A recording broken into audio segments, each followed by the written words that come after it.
Forest Ranger David Kruger lived alone in a wooden hut deep within the Nysna Forest of South Africa. One day, while out on patrol, he came across a heartbreaking starving lion cub curled up beneath a fallen tree. There was no sign of the cub's mother. It had clearly been abandoned or orphaned. With no one else to help, David took the fragile cub home. He nursed it back to health, bottle-fed it, and named it Koa, which means brave in the local language. From that day on, David and Koa became inseparable like father and son. They went everywhere together, exploring the lush, green forests side by side. One cool morning, David, carrying a map, led Koa through mossy crevices, checking for signs of large animals. Koa trotted ahead, nose to the ground, sniffing curiously while David focused on tracking footprints. The golden sunlight filtered through the canopy above, casting shimmering patterns on the forest floor. Suddenly, a sharp, cracking sound echoed from above. Both of them froze and looked up just in time to see a massive, rotting tree trunk plummeting from the cliff. David couldn't move out of the way in time. The trunk slammed into his leg, pinning him to the ground. Gasping for breath, he tried to move, but the branch was too heavy. Blood soaked through his pants.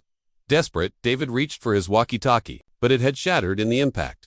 He was trapped and alone. Koa ran back, pawing at the branch and licking David's face anxiously. David, struggling to stay conscious, reached for the cub's ear and whispered, "Go, get help, quickly." Koa hesitated for a moment, then growled softly, turned, and sprinted into the forest. He darted through the thick brush, away from the trail and toward the highway.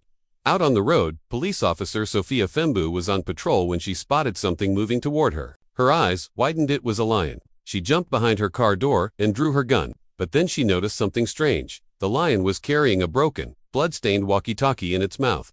Koa gently laid the device on the ground in front of her and looked up with pleading eyes. Sophia's instincts kicked in. Something wasn't right. She lowered her weapon and called for backup through her earpiece. Her colleague hesitated, but Sophia trusted her gut. Koa turned and ran a few steps into the forest, then paused and looked back, clearly trying to lead her somewhere. Sophia slowly approached and picked up the walkie-talkie. She whispered into her mic, "Someone's hurt. He's trying to call for help." Another patrol car arrived. Officers surrounded the area, unsure what to do. Sophia quickly told them to stay back and turn off their sirens to avoid frightening the cub.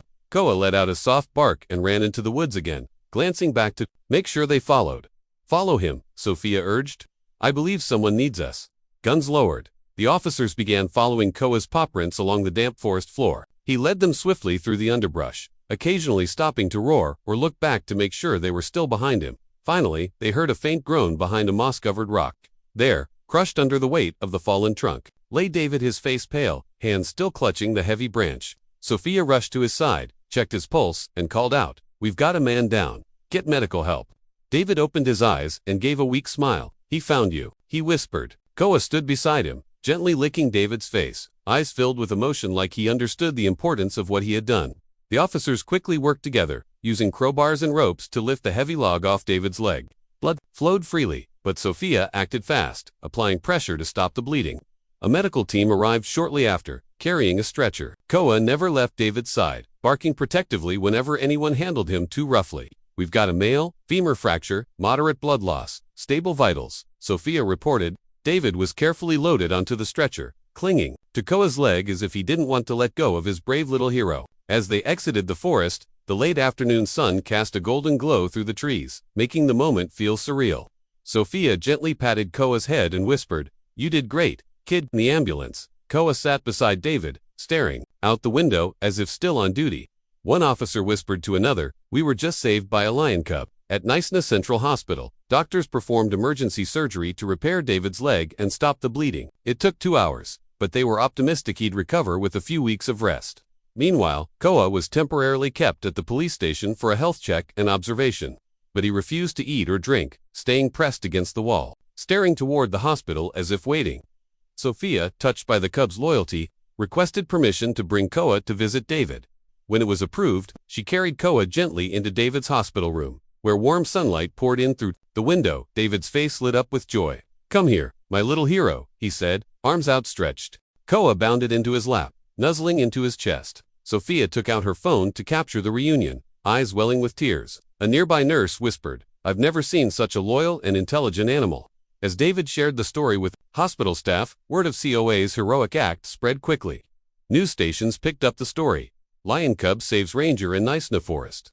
Children across the country sent drawings of Koa wearing a police hat, and David's room filled with colorful cards. Sophia promised, "We're going to do something special for him. This boy deserves to be honored." David nodded, his hand resting on Koa's warm back. A week later, the police department held a special ceremony in their main conference hall. Koa arrived in a patrol car, escorted by 2 officers. Inside, a miniature silver badge engraved with the name Koa, brave and loyal, sat on a velvet cushion. Sophia, dressed in full formal uniform, stepped forward. In front of a room filled with clapping officers, she pinned the badge to a soft lanyard around Koa's neck. The applause was thunderous. An older officer wiped away tears.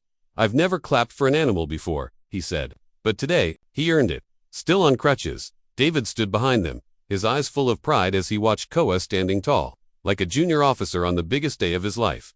The department officially named Koa an honorary police officer and added his name to the record books. Reporters took photos. Children lined up to pet the now famous lion cub. Sophia handed David a framed photo of Koa wearing a police hat. "He's more than brave," the police chief said. "He's a symbol."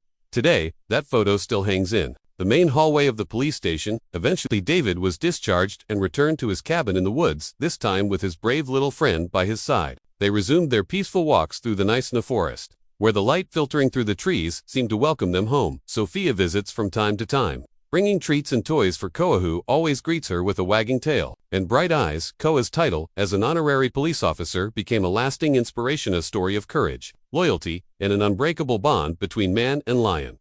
Deep in the heart of South Africa's wild forests, one small lion wrote a legend no one would ever forget.